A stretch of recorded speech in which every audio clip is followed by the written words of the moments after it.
You know how people always say that family is supposed to be there for you no matter what? Well, not mine, not when it really counted. My name's Rebecca. I'm 27 years old, and I was 9 months pregnant. I never thought the people who were supposed to love me the most, my own family, would abandon me when I needed them the most. But that's exactly what happened. It all started during a family road trip. We were headed to my sister Allison's award ceremony. Yeah, her big day, not mine. Never mine. As we were driving down this long, empty highway, something hit me, a sharp, undeniable wave of pain. My contractions had started. I clutched my stomach, breathing hard. Dad, pull over. I gasped. But before he could even react, my mom spun around from the front seat, stared at me with this icy glare, and said in the coldest voice I've ever heard, pull over. We cannot be late. Allison needs peace and silence. Your timing is inconsiderate. And just like that, they pulled the car over, opened the door, and left me on the side of a deserted highway, 9 months pregnant, in active labor. I stood there, doubled over, watching their car drive away, dust kicking up from the tires until it disappeared completely. And what happened next changed everything. Before I dive into the full story, let me know in the comments where you're watching from. And hey, hit that subscribe button, because you're going to want to stay until the end of this one. Trust me. Let me rewind for a second, because this didn't start here. I've always been the overlooked middle child, sandwiched right between my older sister Allison and my younger brother Eric. Growing up felt like living in a constant shadow. A shadow named Allison. She's 3 years older than me. Got mom's beauty, dad's brains. The golden child from day one. I still remember my 10th birthday like it was yesterday. My parents were 2 hours late because Allison had some minor dance recital. Not a competition. Not an important performance. Just a rehearsal. They missed my solo performance entirely. The next day, the living room was packed. Balloons, cake, neighbors, everyone celebrating Allison winning 3rd place at some regional science fair. 3rd, not even 1st. You want to know how our family photo albums looked? Page after page of Allison, her competitions, her award ceremonies, her science fairs, her birthdays. And in me, if I was in the photo at all, I was blurry, cropped out, or standing way in the background, like some photobomb nobody noticed. Eric didn't have it much better. But being the only boy, yeah, he got a little more attention than me. Just a little. Rebecca, why can't you be more like your sister? It became the family's unofficial slogan. I heard it so often, I swear it was stitched onto the throw pillows. I remember bringing home straight A's in middle school. You know what my dad did? A quick nod. Good job then. Immediately turned to Allison, asking about her latest science project. And when I won 2nd place in a statewide writing competition in high school, something I was so proud of, my mom barely glanced up from her magazine. That's nice, she said. But did you hear Allison got accepted to Princeton? Yeah, that was my life. Eric and I had this unspoken bond. He got it. He knew exactly what it felt like to be invisible in your own family. At dinners, we'd catch each other's eyes while our parents droned on and on about Allison's latest achievement. Sometimes after those exhausting family gatherings, we'd sneak out and grab ice cream. Our little rebellion. Our tiny slice of happiness. Despite it all, I worked hard. Got myself into a solid state university. Partial scholarship. But you know why my parents even showed up to my high school graduation. Because Allison was home that weekend and wanted to go shopping at the mall nearby. They sat through the ceremony, bored out of their minds, kept checking their watches. And that night, they took us out to dinner. You'd think it was for my graduation, right? Nope. The entire meal was about Allison's summer internship plans. But college was my escape. For the first time ever, I wasn't Allison's little sister. I was just me. I thrived, made real friends. Friends who actually saw me, who cared about what I thought, what I liked, who I was. Slowly, piece by piece, I built confidence. And then I met Nathan. He was quiet, thoughtful, kind eyes, the kind of guy who actually listens like really listens. We met in an American literature class. Our friendship started over coffee and late-night study sessions and grew into something so much deeper. And his family. Oh man. His family was like stepping into another world. Warm, loud, loving. His mom asked about my interests, like really asked, and listened. His dad. He framed a poem I wrote for their anniversary and put it on their fridge for months. They were proud of me. Me, not Allison, not anyone else. Just me. It was like discovering water in the middle of the desert. Nathan and I graduated, moved in together, and started our lives in a city about 2 hours from my parents. Every Sunday, I'd call them, out of obligation. Conversations were short, predictable. Allison's doing this. Allison's won that. You get the idea. When Nathan proposed, after 3 years, my parents' reaction was, well, let's just say it was underwhelming. Are you sure you're ready for that kind of commitment? My mom asked. The silent comparison to Allison, who was focused on her career, hung in the air like bad perfume.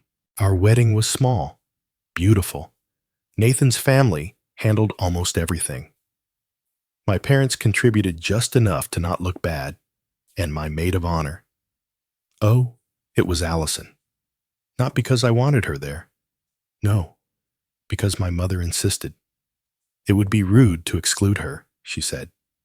Translation. Allison needs to be in the spotlight, and true to form. Allison's maid of honor speech. Yeah, it was mostly about her. Barely mentioned me or Nathan. A year later, I found out I was pregnant. Nathan was over the moon. We spent countless nights picking baby names, painting the nursery, daydreaming about what our baby would be like. Telling my parents, well, I waited. I wanted to enjoy it for a little while before letting them suck the joy out of it. And I was right to wait. My mom's reaction. Well, I suppose it was bound to happen eventually. My dad. Are you quitting your job then? No congratulations. No excitement. Just disappointment, thinly disguised as practical concerns. Allison called a week later.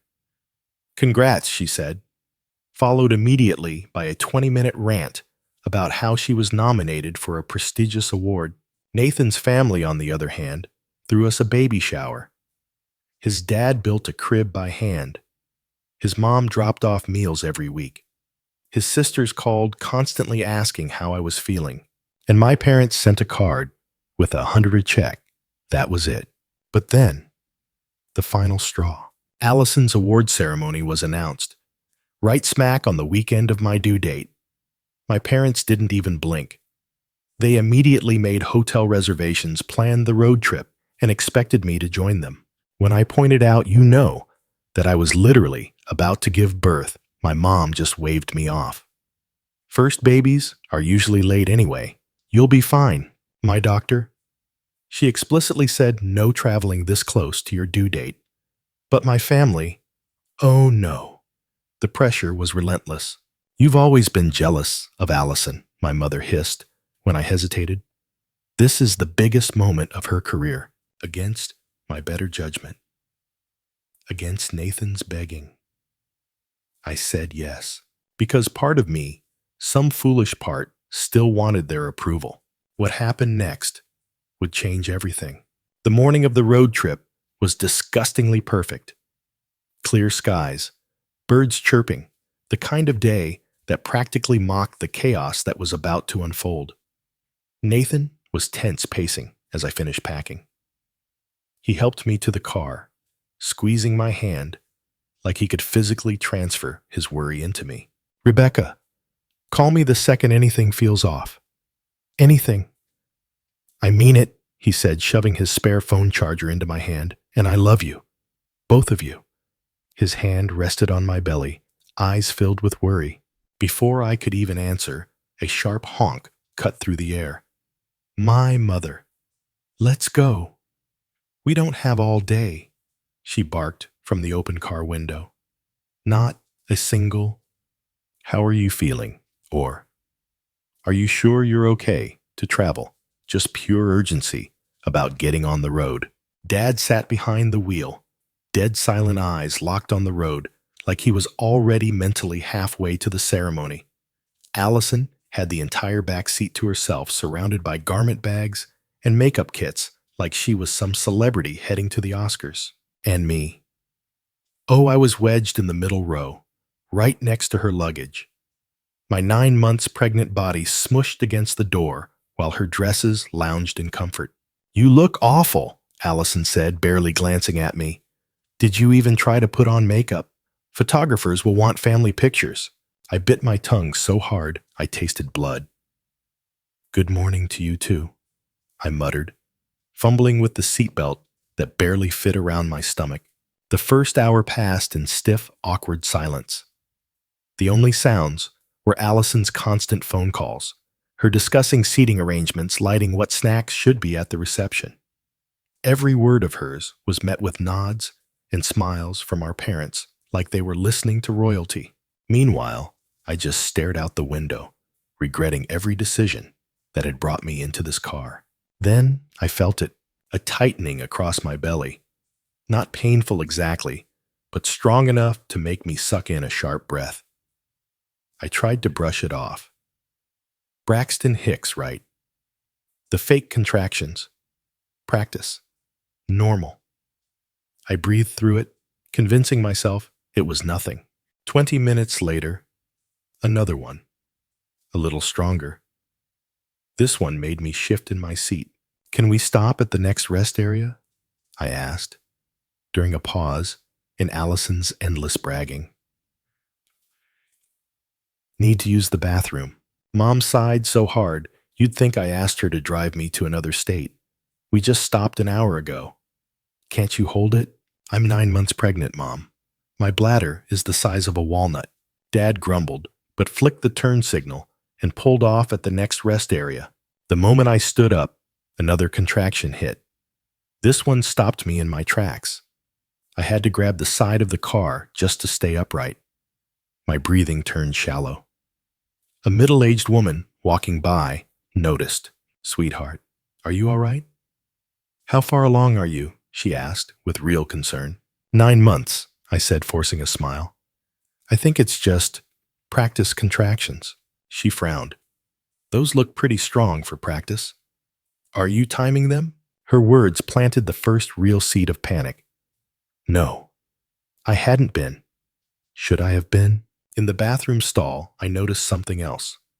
Pinkish discharge. My heart jumped. I remembered my doctor mentioning this as a possible sign that labor was really near.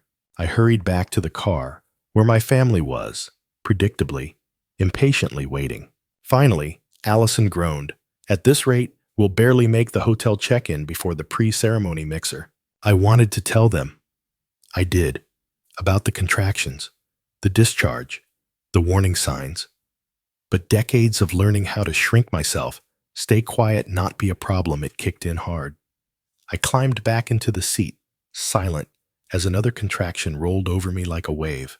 An hour later, the contractions were undeniable, consistent, stronger, closer. Roughly every 15 minutes now. My breathing grew heavier. I shifted constantly, trying to relieve the pressure. Rebecca, could you please sit still? My mom snapped. You're distracting your father. I pressed my hand to the window, squeezing my eyes shut, as another wave of pain took hold. I think I might be in labor. The car went dead silent. That's not funny, my mother snapped. I'm not joking, I said, gripping the door handle. I've been having contractions for the last 2 hours. They're getting stronger and closer together, Allison groaned, throwing her head back like a toddler denied candy. Are you serious right now? This is my weekend. The ceremony is tomorrow.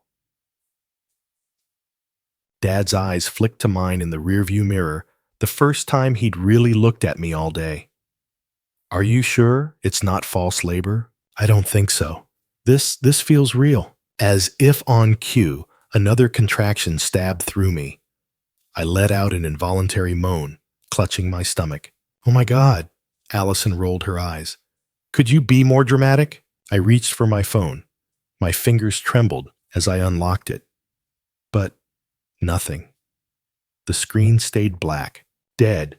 I had forgotten to charge it the night before. Frantic, I grabbed the charger Nathan had given me, only to realize it didn't fit my phone. Different model, of course. I need to call Nathan and the doctor. I need a charger. Now? I stammered, panic rising. Dad shook his head. We don't have the right adapter. You'll have to wait until we get to the hotel. Another contraction. This one hit only 8 minutes after the last. My hands clenched. My breathing turned ragged. This wasn't Braxton Hicks. This wasn't false labor. Then it happened. A sudden warmth. A gush. My water broke. My water just broke. I gasped, staring in horror at the growing wet stain on the seat. The car swerved slightly as Dad processed what I'd just said. Are you sure? Yes, I'm sure. Take me to a hospital. Now. My mom twisted around in her seat. Her face went pale, then tight with calculation. The nearest hospital is probably back the way we came. If we turn around now, we'll miss the reception. I stared at her in disbelief. Mom, I'm having a baby. Can't you? Hold it, Allison asked, dead serious. Like maybe just wait until after the ceremony. I laughed. I actually laughed. A wild, hysterical sound because surely they couldn't be serious. But they were. Oh, for heaven's sake, Walter, my mom snapped. Pull over. She's being too loud. Dad pulled onto the shoulder of the highway. A desolate stretch of road surrounded by nothing but empty fields. 5 miles to the nearest exit. They started whispering urgently in the front seats as another contraction slammed into me. Faster. Stronger. Then my mom turned around, her expression cold as ice. Look, she said. The ceremony is an hour away. There's a hospital near there. Allison needs to be at this reception. It's crucial for networking. We'll drop you at the emergency room after. I gaped at her. Are you insane? I need a hospital now. The baby isn't coming this minute, she said flatly. First labors take hours. I fumbled for the door handle. I'm not getting back on that highway. Call an ambulance. Dad got out, walked around the car. And for a split second, I thought, maybe he was coming to help me. Nope. He opened the trunk, pulled out my suitcase, set it on the gravel beside me. There's a town a few miles that way, he said, pointing down the highway. Someone will stop. You'll be fine. My mouth opened, closed. My brain couldn't process what was happening. You can't leave me here, I sobbed. I'm in labor. Stop being dramatic, my mother snapped from the passenger seat. This is your sister's big moment. You always try to ruin things for her. Call Nathan, I begged. At least let me use your phone. We'll call him from the hotel, Dad said, already walking back to the driver's side. Someone will come along. Don't worry. The last thing I saw, as they drove away, was Allison's face in the back window. Half relief. Half guilt? No, not even guilt. She was practicing her speech. And then they were gone. Gone. I stood there on the side of a highway. A contraction building. My water broken. No phone. No ride. And in that moment, I realized something with crystal clarity. I was utterly, completely alone. The sound of their car faded into the distance, swallowed by the wind and the endless stretch of highway. I stood there, trembling hands wrapped around my belly, as another contraction slammed into me, stealing my breath, folding me in half. This couldn't be real. This could not be happening. My own family, my own parents, just left me. 9 months pregnant, in active labor, alone, on the side of the freaking highway. For a moment, I just stood there frozen, paralyzed, staring down that long, empty road as if maybe they'd turn around. Maybe this was a cruel joke. Maybe they'd realize how insane this was and come back. But the road stayed empty, silent, unforgiving. I wiped my face, realizing only then that I was crying, hard, shoulders shaking, half from the pain, half from the sheer betrayal of it all.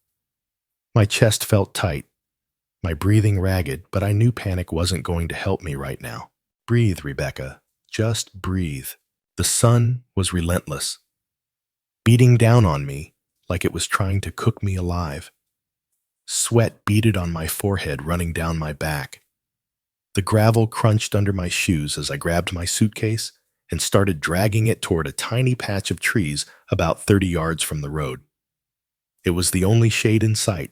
Each step felt like a marathon. My belly was heavy, my back screamed, and another contraction hit halfway there. I doubled over, gasping, one hand on my belly, the other gripping the handle of my suitcase like it was the only thing tethering me to the planet. When it finally passed, I forced myself to keep moving. I made it to the trees, sank down onto the dry ground, and leaned my back against the thickest trunk. I tried to think logically. What did I have? What could I do? Okay. Inventory? Purse? Dead phone? Wallet? One protein bar? A bottle of water? Thank God. Tiny first aid kit. And in my suitcase, a weekend's worth of clothes, toiletries, and my prenatal vitamins. No phone charger, no backup battery, no magical teleportation device. Another contraction came longer this time, definitely stronger. I panted, counting. About 6 minutes apart now. 6 minutes. My doctor had said when contractions were 5 minutes apart, it was go time. Get to the hospital. Except, well, no hospital, no car, no phone, just me, just this. A wave of panic surged again, but I shut it down. I had no choice. I could not fall apart. My hands fumbled through a side pocket of my suitcase, praying I still had it. And there it was, the laminated emergency birth plan my doctor had insisted I carry. Back when we thought the worst-case scenario was Nathan stuck in traffic. I skimmed it quickly. Heart hammering. Find a clean, dry space. Create a soft area to deliver. Wash hands or sanitize. Breathe through contractions. Push when the urge is overwhelming. Tie off the umbilical cord with string or shoelaces. Cut with clean scissors if necessary. Shoelaces, scissors, I had those. Towels, nope. I'd have to improvise. Oh my God. I'm seriously considering delivering my baby by myself on the side of the road. A distant hum made me jump. A truck. Big rig. I scrambled to my feet, waving both arms like a maniac, shouting, "Help, please, help!" The truck rumbled past without even slowing. The driver didn't look, didn't see me, or worse, didn't want to. I collapsed back against the tree, fresh tears burning my cheeks. Another contraction ripped through me. Closer now. 5 minutes. 5 freaking minutes apart. The panic threatened again. But something started shifting. A voice in my head. Not the scared one. A stronger one. You can do this. I kicked off my sneakers, yanked the laces free, pulled out the tiny nail scissors from my travel kit, sanitized them with the little bottle of hand sanitizer from my purse. I took my cardigan, laid it on the ground like a makeshift blanket, found a clean t-shirt from my bag. That would be for the baby. A gust of wind rattled the tree branches above me, but otherwise, it was just me and the sound of my own breathing. In, 2, 3, 4, out, 2, 3, 4. Come on, Rebecca, I whispered to myself. Women have been doing this since the beginning of time. You can do this. I didn't want to. God knows I didn't want to. But wanting didn't matter anymore. This was happening. A contraction slammed me so hard. I cried out, gripping the roots beneath me, feeling my whole body tense. I could feel it shifting, my body changing, preparing. The pressure was lower now, deeper. And then, something new. An urge. An overwhelming, undeniable biological need to push. My whole body demanded it. Oh God. I scrambled into position, semi-reclined back against the tree knees, bent legs apart. It was instinct. My body knew. Somewhere deep in my bones, my body remembered something my mind was struggling to accept. Another contraction. This one savage. I bore down, pushing with everything I had, crying out as pain and pressure swallowed me whole. Between contractions, I leaned back, panting. You can do this. You can do this. You have to do this. Then the next wave hit, hard, and with it, a burning, a stretching. Oh, the ring of fire they talk about in birthing classes. Yeah, it's real. Very, very real. I reached down, hands shaking, and felt it. The crown. The top of my baby's head. A sob ripped from my throat. We're so close, I gasped. Come on, baby. Come on. The next contraction came fast. No time to prepare. I pushed harder than I've ever pushed in my life. And with it, the head slid free. I panted, waiting, remembering wait for the next contraction before pushing the shoulders. Seconds later, it hit. Another. I sat there, beneath that tree, clutching Lily to my chest.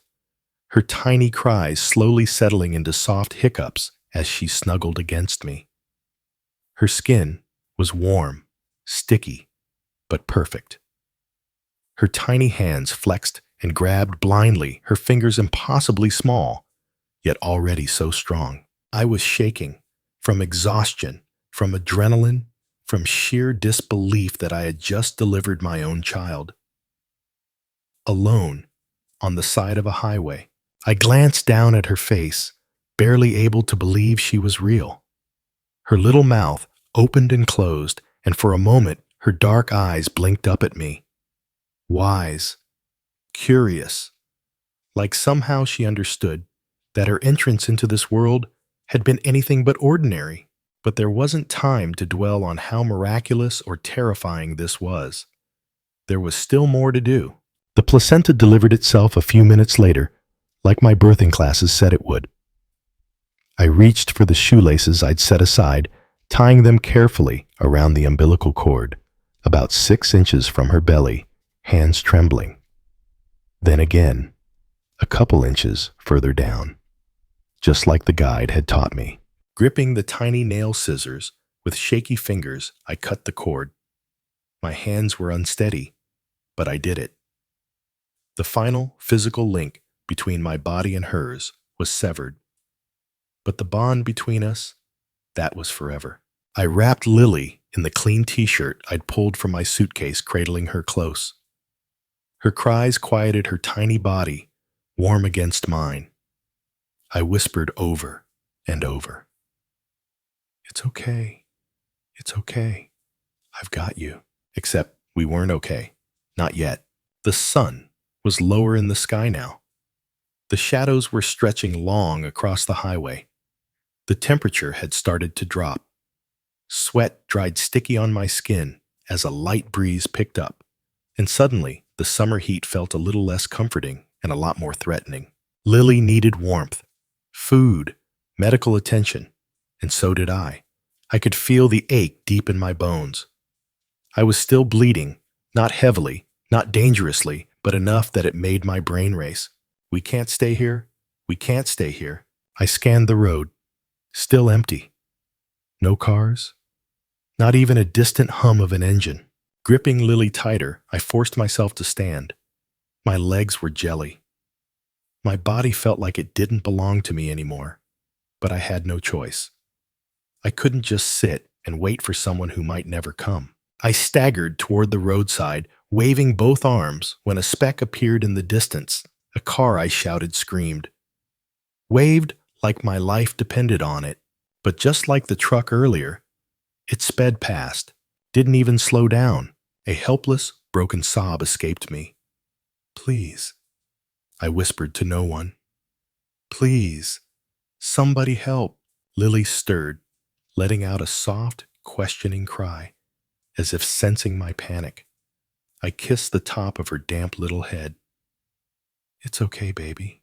It's okay. Mommy's got you. We're okay. Even if that felt like a lie, I sank back down beneath the tree, my strength giving out. My fingers were numb. My mouth was dry. I reached for the water bottle in my purse, barely a few sips left. I rationed it carefully, taking tiny mouthfuls and wetting my lips. Lily whimpered. I knew she needed to nurse. Instinct kicked in my body, was ready, but the situation was anything but comfortable. I adjusted my shirt, held her close, and after a few tries, she latched. Her little mouth suckled, drawing life from me. Her breathing slowed her body, relaxing as she fed. That small comfort, that tiny miraculous act of survival, gave me just enough hope to keep going. Come on, I whispered. Someone has to come. Someone has to. As if the universe was listening for once. Headlights. Far down the road. Getting closer. Slowing. My heart slammed in my chest. I stood waving frantically. Please, please stop! The vehicle slowed more, then pulled onto the shoulder. A big silver pickup truck. The door opened, and out stepped a woman in her late 30s wearing scrubs beneath a zip-up jacket. She stopped dead in her tracks when she took in the scene, me sitting under a tree, a newborn wrapped in a t-shirt against my chest, surrounded by a scattered mess of luggage shoes and blood-streaked grass. Oh my God, she breathed. Did you just... I nodded weakly, my voice cracking. Yes, I need help, please. She rushed forward, immediately, her hands already moving with professional precision. I'm Miranda. I'm a nurse, not labor and delivery, but I know enough. Oh, honey, you are incredible. Absolutely incredible. She gently knelt beside me, assessing both me and Lily with practiced eyes. Baby looks good. Breathing steady. Colors decent. How are you feeling? Tired, cold, bleeding, but I think it's okay, I stammered. Please, we need a hospital. Yeah, of course. She stood brisk but gentle. Come on, let's get you both into the truck. Can you walk? I nodded, even though every fiber of my body was screaming no. Somehow I pushed through. She helped me to my feet, scooped up my suitcase with one hand, and guided me to the passenger seat. Here, she said, grabbing a pile of emergency blankets from behind her seat. I keep these in the truck. Didn't think I'd be using them for this, but hey, first time for everything. She cranked the heat, checked Lily again, checked me. You are both doing shockingly well, all things considered. But yeah, let's get moving. As the truck pulled onto the highway, Miranda tapped her phone, calling ahead to the nearest hospital. I've got a postpartum mom and newborn roadside delivery, both stable but need full evaluation. I leaned my head back against the seat, trembling. Exhausted, but safe. Lily was safe. And then reality started crashing back down. My parents left me. My own family. My own flesh and blood. Left me. Alone. To give birth by myself. On the side of a highway. I blinked back the sting of fresh tears. Nathan. Oh my God, Nathan. He must be freaking out. He must be panicking, wondering why I hadn't called. Did he try to call my parents? Would they even tell him what happened? Or would they lie? Miranda glanced over her eyes, soft with concern. Do you want to call someone? The baby's father family? I nodded. Yeah. My husband. Nathan, please. She handed me her phone. My fingers trembled as I dialed. My heart raced as the line rang. Come on, pick up, pick up.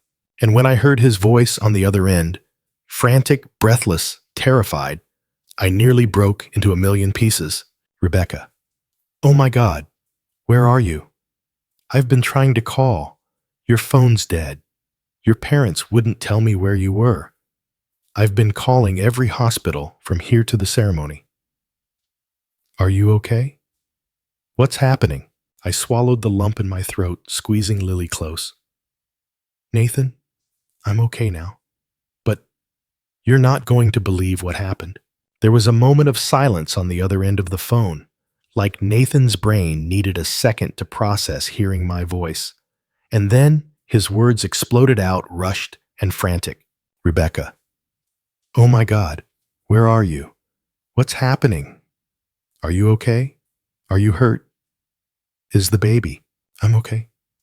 Lily's okay, I said, my voice cracking halfway through her name. We're safe now. A nurse, Miranda, picked us up. We're on the way to the hospital. There was another pause, and then, wait, Lily, you had the baby. What do you mean? What do you mean you had the baby? Nathan's voice hit that pitch between absolute panic and complete disbelief. I had her, Nathan, I said, tears starting to roll down my cheeks again. On the side of the highway, by myself. They left me. My parents, Allison, they left me there. There was silence on the other end. The kind of silence that's not really silence. You could hear the sharp inhale. The sound of someone breaking apart and trying to hold it together at the same time. They what? His voice dropped. Low. Dangerous. Rebecca, tell me you're kidding. Tell me you don't mean what I think you mean. They pulled over. Told me I was being dramatic. Said they couldn't be late for Allison's ceremony, and they left me. I could barely get the words out. Saying them made them feel real all over again. They left me there, in labor. For a second, I honestly thought the phone would shatter from how hard Nathan was gripping it on the other end. His breathing got sharp, fast, controlled fury. Where are you? He finally bit out. Tell me exactly where you're going. I'm coming. Right now. I rattled off the hospital name as Miranda steered the truck, glancing over every now and then to check on me and Lily. Rebecca! Nathan's voice broke. I'm on my way. I'm getting in the car right now. I'll be there as fast as I can. Don't hang up if you don't have to, okay? I won't, I whispered, holding Lily tighter against me. Her tiny body rose and fell with her breathing, completely oblivious to the chaos that had surrounded her entrance into the world. Nathan cursed softly under his breath, a string of words I'd never heard him say before, then tried to calm himself.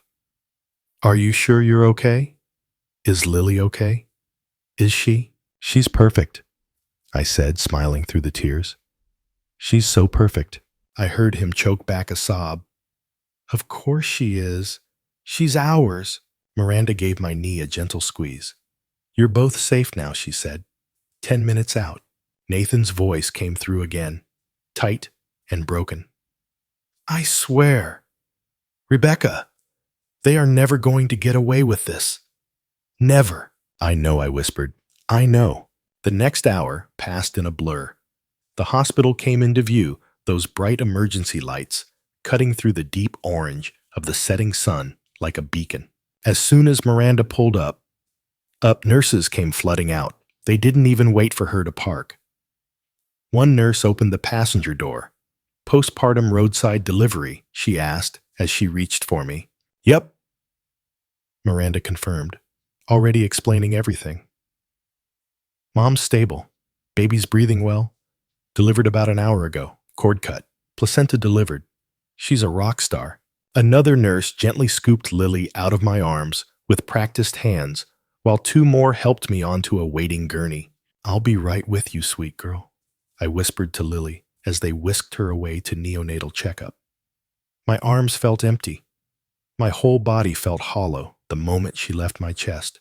"It's okay, Mom," the nurse reassured me. "Just a quick check. We'll bring her right back." As they rolled me into the emergency department, the fluorescent lights felt jarring too bright after the dull gold of sunset. I could hear Miranda's voice in the background, explaining everything to the intake nurse, her hands somehow already cleaning the seat of her truck before running back in to check on me. A doctor appeared, Dr. Emily Chin, introducing herself as she slid on gloves. Her presence was like this calm, competent wave. "Okay, Rebecca, you've had quite the day. Let's make sure you and your little one are both okay. Vitals, blood pressure, stitches, IV fluids, pain meds, an endless stream of questions. How far apart were contractions? When did your water break? Any previous complications, half of which I barely had the energy to answer. Good news," Dr. Chin finally said, pressing her stethoscope to my chest one more time. "You are officially Superwoman. Textbook delivery. No signs of hemorrhage. A minor tear we're stitching now. You and baby are going to be just fine." I let out a breath I didn't even realize I'd been holding. My hands trembled as the adrenaline finally started leaving my system. Exhaustion hit me like a truck. A nurse wheeled Lily back in at that exact moment. Swaddled clean in pink, her little eyes blinking open, like she was vaguely annoyed at all the chaos. "She's perfectly healthy," the nurse beamed. 6 pounds, 8 ounces. Strong lungs. Passed her APGAR like a champ. I reached out, holding her again, burying my face in her tiny head, breathing in that indescribable newborn smell. She was here, safe, and she was mine, forever. But even as relief washed over me, the anger came right behind it, like a storm cloud rolling in right after the sun. Because my parents, my family, chose not to be here for this. They chose to leave me. I barely had time to process the thought when a commotion rose down the hall. A voice I would recognize anywhere. Nathan. He practically exploded through the maternity ward doors.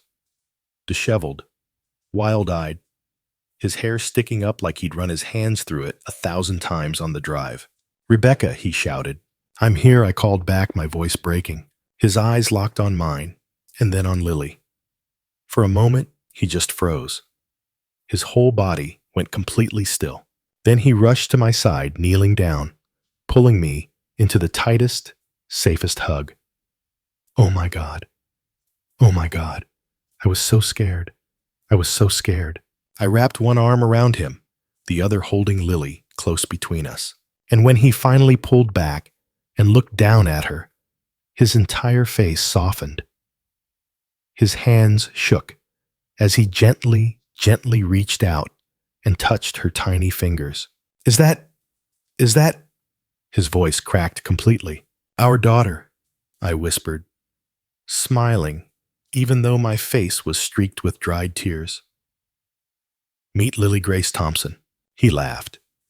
A broken, joyful, disbelieving laugh. She's perfect. You're both, oh my God.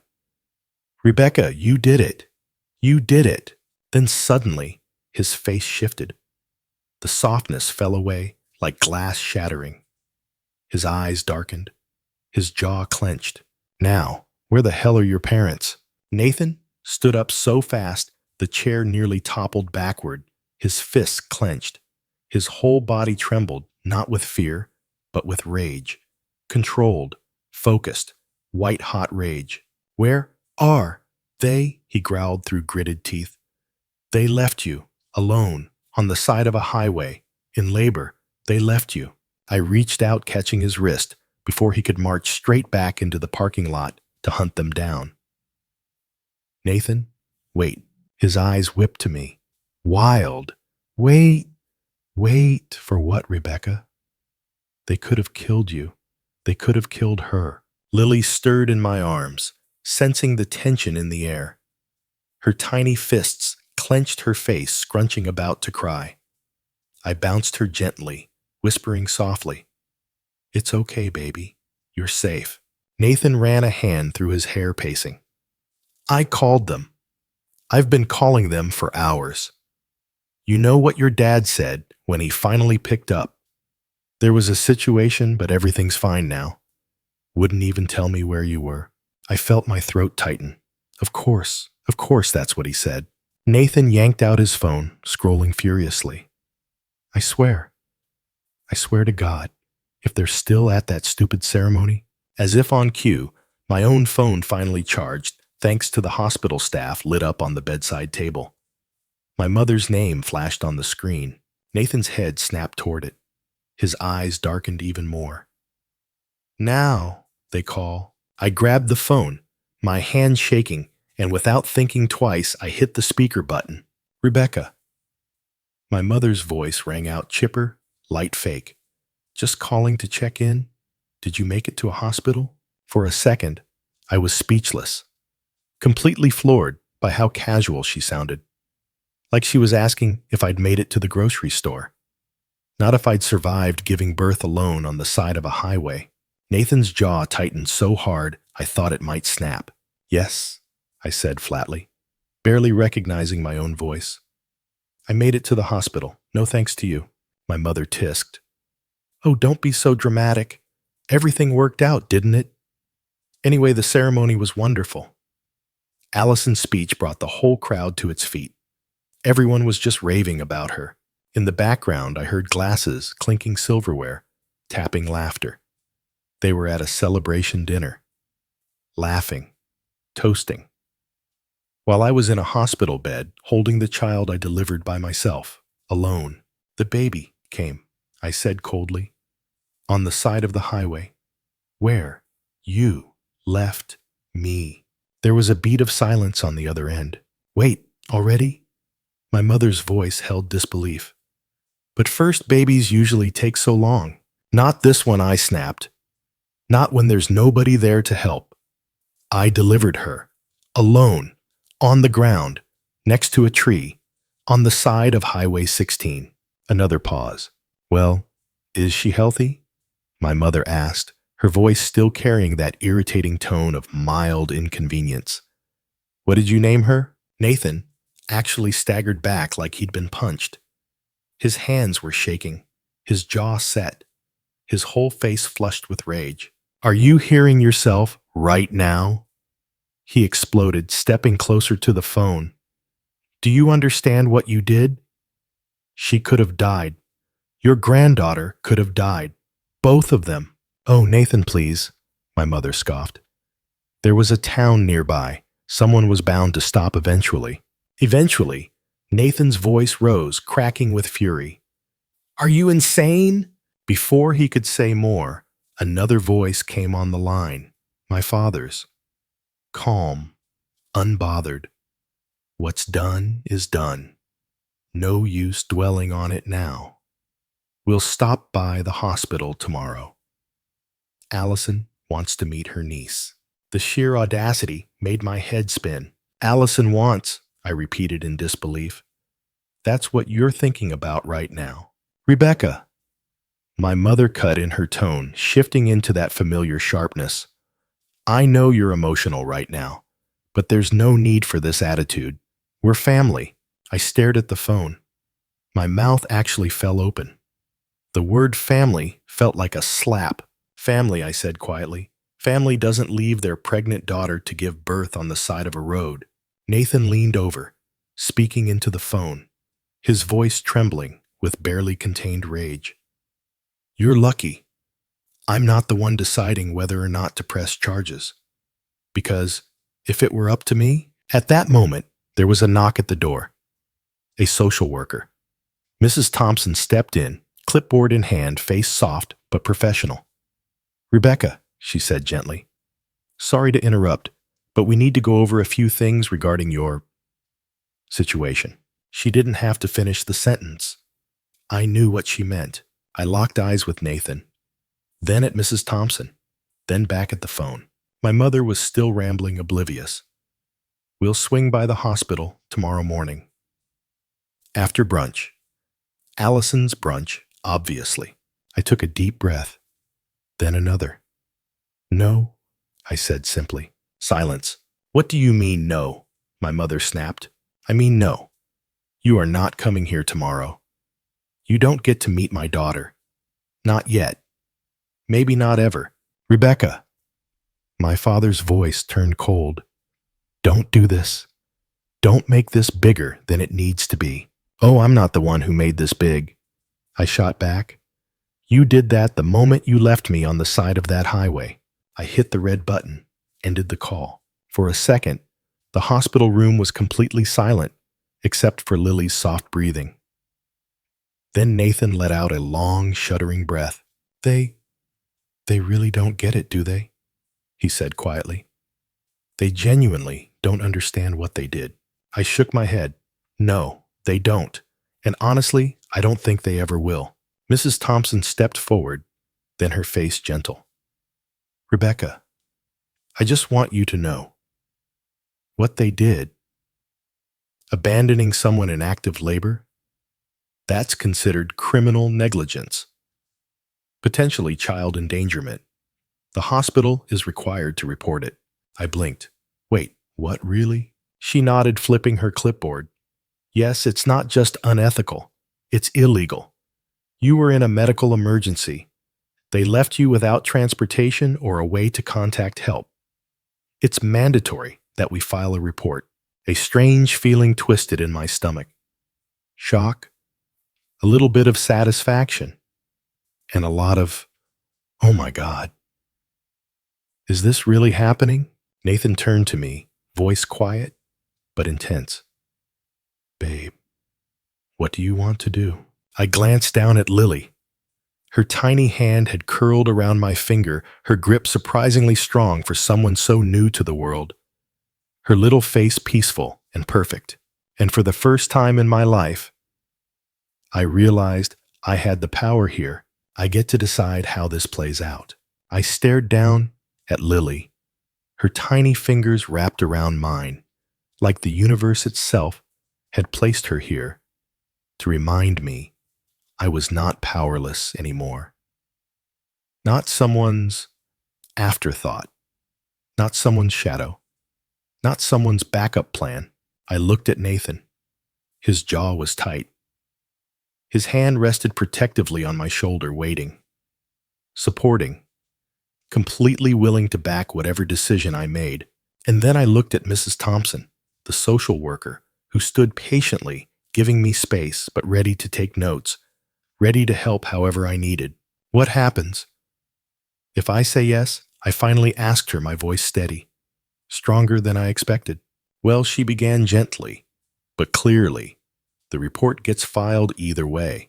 It's mandatory. But whether you want to press further, whether you want to file personal charges or cooperate in a legal case, that's up to you. I bit my lip. The old version of me, the one who would have curled into herself, avoided conflict, made excuses for everyone. That version was screaming inside my head, telling me to let it go, to not cause trouble, to be the good girl. But that voice wasn't in charge anymore, because now I had Lily, and I would never let her grow up believing she was less than anyone. I need some time to think, I said quietly but firmly. Can I let you know in the morning? Mrs. Thompson nodded without hesitation. Of course. Absolutely. This is a big decision. Take the night. Focus on your baby. Focus on your recovery. We'll support whatever choice you make. As she left the room, Nathan slid into the chair beside me, pulling it close, his hand still on my shoulder. Whatever you decide, he said, looking down at Lily with a soft smile. We do it together. But I'm going to be honest, Rebecca. I've never been this angry in my entire life. A bitter laugh escaped me. Welcome to my childhood.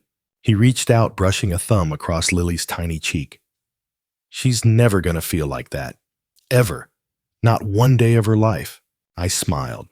but it was the kind of smile edged with steel. No, she won't. My phone buzzed again. I glanced at the screen, fully expecting another call from my mother. But no. This time it was a text. From Allison. Allison. Hey, I heard you had the baby. Congrats, I guess. Look, can we just move past all the drama? You know how Mom gets when things don't go perfectly. Don't ruin this for everyone. My mouth actually dropped open. I stared at the screen in disbelief. I read it again. Then I shoved the phone toward Nathan. Look at this. His eyes scanned the message. His jaw tightened. His face darkened. Oh no. Nope, absolutely not. Before I could stop him, he grabbed the phone, opened the voice memo app, and hit record. Then he hit the call button and dialed my parents. It rang once, twice, and then my father picked up. Rebecca. We were wondering when you'd come to your senses. Nathan didn't even let him finish. It's Nathan. A pause. Oh. Nathan. Yeah. Nathan.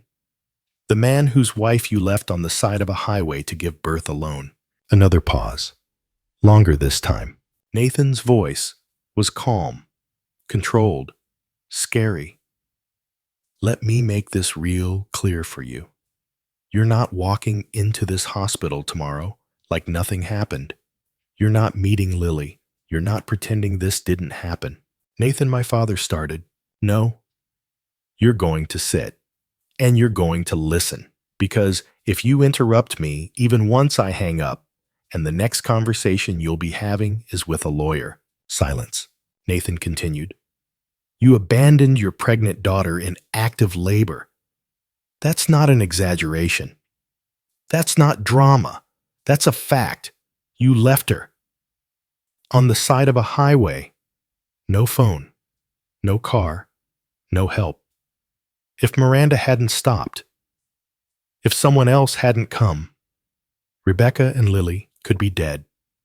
Your daughter, your granddaughter, dead. You're being ridiculous, my mother's voice cut in sharply from the background. Nothing happened. Everything turned out fine. Nathan's laugh was cold. Yeah, by a miracle. Not because of anything you did. And now, you're threatening us. My dad bristled. After everything we've done for you, threatening Nathan's tone dropped an octave. No, this isn't a threat. It's a courtesy call. My mother snapped Nathan. We're her family. You don't get to... Family.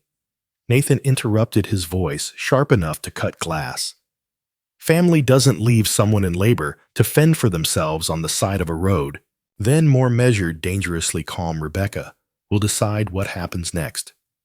Not you, not Allison, and certainly not me. Her. She holds all the cards now. He ended the call without another word. The silence that followed was electric. Nathan turned to me, his hand trembling slightly, but his face steady. Your turn, he said simply. I stared at him. And slowly, for the first time in what felt like my entire life, I felt it. Power. Not anger, not hurt, not begging for scraps of love. Power. I picked up my phone, opened the voice memo app, and hit record, because this time I was going to control the narrative. I hit the call button. My mother answered on the second ring. Rebecca.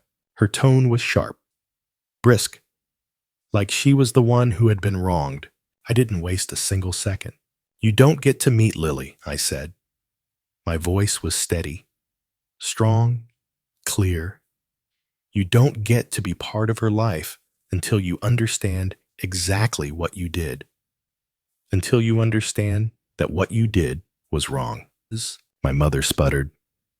We've already said we were sorry. We've moved past it. No. You've made excuses. You've deflected. You've minimized. You have never once actually apologized. Rebecca, don't be dramatic. Stop calling me dramatic, I snapped. You called me dramatic when I was 10, and you skipped my birthday for Allison's recital. You called me dramatic when you missed my graduation dinner because Allison needed help packing. And now you left me to give birth alone on the side of a highway, and you're still calling me dramatic. A stunned silence filled the line. This is it. I continued, my voice growing sharper, stronger. You have one chance. One. To take accountability, to apologize, to change, or you are done. With me, with Nathan, with Lily. You can't be serious. My father cut in, his voice strained. Oh, I'm dead serious. Think about what this will do to the family, my mother hissed. I let out a bitter laugh. Oh, I've thought about it. I thought about it while I was crouched under a tree, pushing Lily into the world by myself. I thought about it while I held scissors in one hand and shoelaces in the other, praying I was doing it right. I've had plenty of time to think.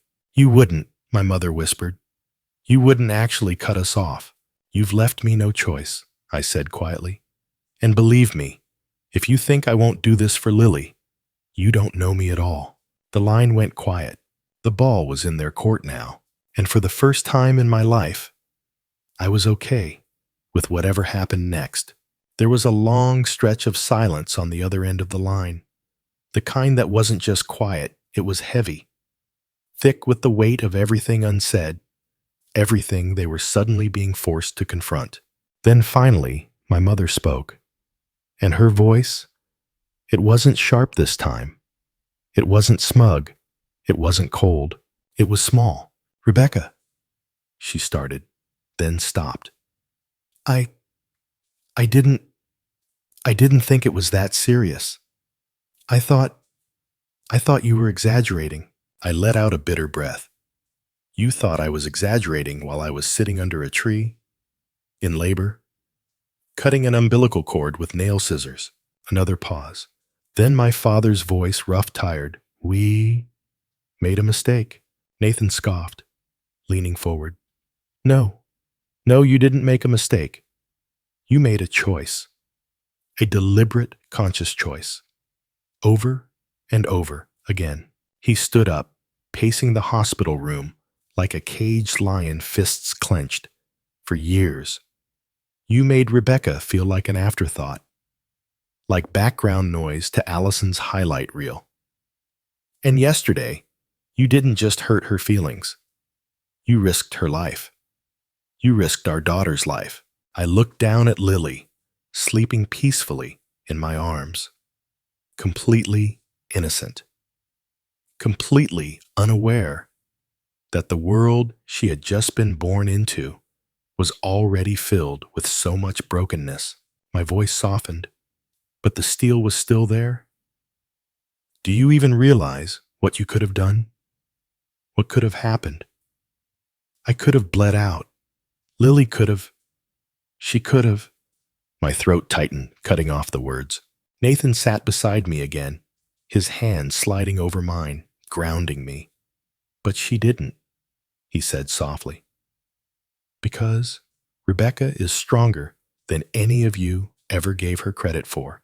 The silence on the phone stretched on for what felt like a year. Then, my mother's voice cracked. You're right, she whispered. You're right. Oh God, we didn't think. We didn't. She actually choked, a sound I'd never heard from her in my entire life. I didn't think. I didn't realize how much we've. Her voice trailed off. My father cleared his throat, his voice rough. Rebecca, I'm sorry. I am so deeply ashamed. I don't even know how to begin fixing this. I sat there stunned. For a moment, I didn't even know what to say. In 27 years, I had never heard those words come from either of them. Not like this. Not real. Not honest. But then I remembered words were just words. And words weren't enough. I hear you, I said slowly. But this isn't fixed with a phone call. This isn't fixed with an I'm sorry and pretending it never happened. What do you want from us? My father asked quietly. Tell us, please. Tell us what you need. I met Nathan's eyes. His hand tightened around mine. I took a deep breath. I want you to listen, I said. I want you to really actually hear me. I want you to understand how this didn't just start yesterday. It started when I was a kid. When I was 10, and you missed my birthday for Allison's recital. When you skipped my writing competition for Allison's debate. When I graduated and you spent the dinner talking about Allison's internship. I wiped a tear off my cheek. I want you to understand how it felt to grow up being the backup plan, the filler, the extra. And yesterday, you proved that nothing had changed. My mother was crying now. Really crying. Not crocodile tears. Not performative. Real. I want a real apology, I continued. Not a sorry if you were hurt. Not a sorry but. No excuses. No deflection. Just, I'm sorry for what I did because it was wrong. And then, I want to see change. Not for a week. Not for a month. Real. Permanent. Change. And if we do that, my father asked softly, Can we be part of Lily's life? I looked down at my daughter, her perfect, tiny face, her soft breaths, her delicate fingers curled against my chest. Maybe, I said, but you're going to have to earn it. You're not entitled to her. You're not entitled to me. Not anymore. Nathan nodded, squeezing my hand. This is the line. Cross it again. And it's over. For good. We understand, my father said quietly. We do. We'll prove it. We'll prove it to you. My mother sniffled. Can we come see you? Not today, but when you're ready, I'll let you know when I said simply. Not before. I ended the call. Silence settled over the hospital room. But it wasn't heavy this time. It wasn't suffocating. It was peaceful. Nathan let out a breath, leaned his forehead against mine. I am so proud of you. Tears welled in my eyes again, but this time they were different, softer. I think I'm proud of me too. We sat there for a long time. Just us. Just our little family. Holding each other. Breathing. Healing. 2 years later, the backyard was filled with balloons. Streamers. Laughter. It was Lily's second birthday. Nathan was manning the grill flipping burgers while my best friend Stephanie helped set out cupcakes. And across the yard, my parents, sitting on a picnic bench, watching Lily run around in the grass with a grin that could melt the coldest heart. They had done the work. Therapy. Hard conversations. They showed up. They listened. They changed. Not perfectly. Not overnight. But real change. Eric had reconnected too. Standing beside Nathan. Laughing. Flipping hot dogs. He'd admitted later that what happened with Lily had opened his eyes to all the ways our family had failed both of us. Even Allison was here, sitting cross-legged on the blanket, showing Lily how to stack wooden blocks. Her corporate job was long gone. She was teaching now community college, found purpose in helping others instead of chasing constant validation.